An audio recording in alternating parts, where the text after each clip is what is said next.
একজনের জমি অন্যজনে নামজারি বা খারিজ করে ফেললে সেক্ষেত্রে আপনাদের করণীয় কি?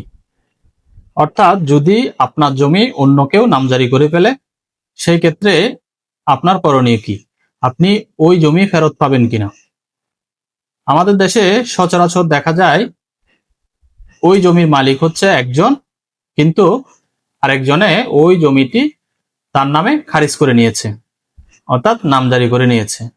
তখন আমরা দুশ্চিন্তায় পড়ে যাই যে আমার জমি অন্যজনে নামজারি করে ফেলছে, এখন আমি আর ওই জমি পাবো না। আসলে নামজারির বিষয়টা হচ্ছে, যদি আপনি ওই জমির প্রকৃত মালিক হন, আপনি কারো কাছ থেকে কিনেছেন বা আপনার ওয়ারিশ সূত্রে প্রাপ্ত সম্পত্তি, সেই ক্ষেত্রে ওই সম্পত্তি যদি অন্য কেউ নামজারি করে ফেলে, আপনি চিন্তিত না হয়ে আপনার করণীয় হচ্ছে আপনি প্রথমে সহকারী কমিশনার ভূমি অর্থাৎ অ্যাসিলেন্টের কার্যালয়ে একটি দরখাস্ত দাখিল করবেন, অর্থাৎ একটি দরখাস্ত দিবেন। এটাকে বিবিধ মামলা বলা হয়, অর্থাৎ নামজারি রিভিউ মামলা।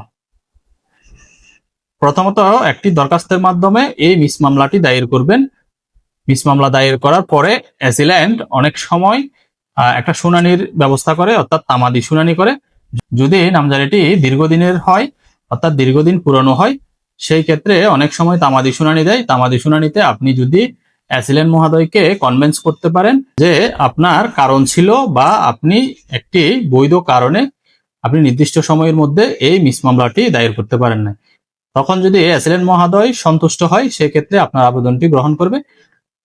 আপনার আবেদনটি গ্রহণ করবেন এবং আবেদন গ্রহণ করার পর আপনার যেই প্রসিডিউর আছে, অ্যাসিল্যান্ট অফিসে একটি মামলার যে প্রসিডিউর আছে, অর্থাৎ একটা প্রতিবেদনের জন্য আপনার তহসিলদারের কাছে পাঠাবে এবং তহসিলদার একটা প্রতিবেদন দিবে। তারপর কানঙ্গ সার্ভেয়ার বা শুনানির মাধ্যমে উভয় পক্ষকে ডাকা হবে। তারপর কানঙ্গ সার্ভেয়ার এদের মাধ্যমে বিভিন্ন রিপোর্ট এবং সার্ভেয়ারের মাধ্যমে জমিটি পরিমাপ করে দেখবে যে ওই জমিতে আপনি দখলে আছেন কিনা। এরপর অ্যাসিল্যান্ট মহোদয় যদি দেখেন যে যিনি নামজারি করেছেন তিনি অন্যায়ভাবে আপনার জমিটি নামজারি করে নিয়েছেন, সেই ক্ষেত্রে ওই নামজারিটি বাতিল করে একটি আদেশ দিবেন।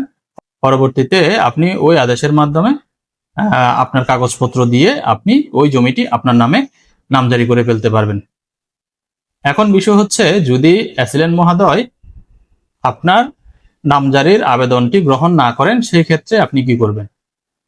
অনেক সময় দেখা যায় নামজারি হয়েছে, দীর্ঘদিন হয়ে গেছে, তখন আপনি ওই নামজারির বিরুদ্ধে অনেকদিন পরে আপত্তি দিয়েছেন। সেক্ষেত্রে দেখা যায় অ্যাসিল্যান্ট মহোদয় তামাদি শুনানিতে ওনাকে কনভিন্স করতে না পারলে উনি মামলাটা নেন না। তখন আপনার করণীয় হচ্ছে, যখন শুনানির পর আপনার মামলাটি নিবে না, একটা আদেশ দিবে, কি কারণে নেয় নাই, ওই আদেশের একটা নকল নিয়ে আপনি এডিসি বরাবর, অর্থাৎ অতিরিক্ত জেলা প্রশাসক রাজস্ব বরাবরে একটি আপিল মামলা দায়ের করবেন, নামজারি আপিল মামলা।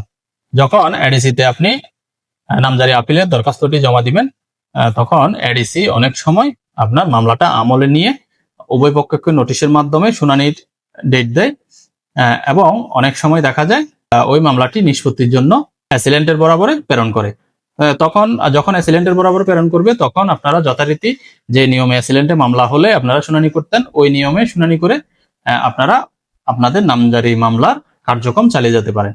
এবং যদি মামলাটা অ্যাসিল্যান্টে না পাঠিয়ে এডিসিতে রেখে দেওয়া হয়, সেক্ষেত্রে উভয় পক্ষকে নোটিশের মাধ্যমে ডাকা হবে এবং শুনানি হবে, যুক্তিতর্ক হবে এবং শুনানির পর যদি আপনার কাগজপত্র ঠিক থাকে সেই ক্ষেত্রে আপনার পক্ষে একটি আদেশ হবে এবং সেই আদেশের কপি দিয়ে আপনি চাইলে আপনার নামে ওই জমিটি নামজারি করে ফেলতে পারেন।